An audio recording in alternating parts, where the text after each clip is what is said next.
Bonjour à tous et bonnes vacances à ceux qui vont être en vacances ce soir. Toute la France va être en vacances. Nous sommes sur Europe 1 jusqu'à 10h et nous sommes sur CNews jusqu'à 11h. Philosophie Notre-Dame, a dit hier soir Emmanuel Macron devant les maires de France réunis au Palais de l'Élysée. Le président de la République a raison. Philosophie Notre-Dame devrait inspirer l'action publique, même si, disons-le, philosophie Notre-Dame, c'est aussi philosophie quoi qu'il en coûte.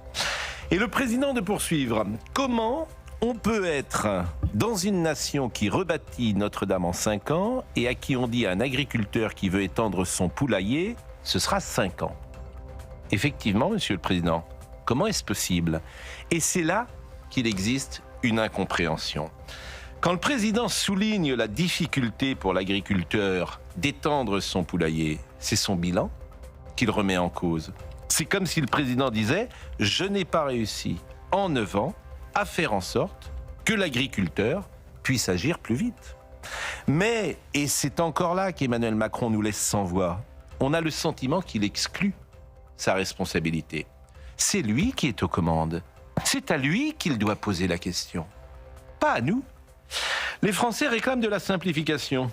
Le premier reproche qu'on peut faire à Emmanuel Macron, peut-être le principal, est de n'avoir pas su ou pas voulu réformer l'État au-delà des bonnes intentions. Et on en arrive, hélas, toujours à la même conclusion avec Emmanuel Macron. Derrière les paroles, dans 9 cas sur 10, il n'y a pas d'effet. Son discours hier soir est assez sidérant d'ailleurs de ce point de vue-là. En creux, il dit « Je n'ai pas réussi ». Il instruit son procès, il commente son échec.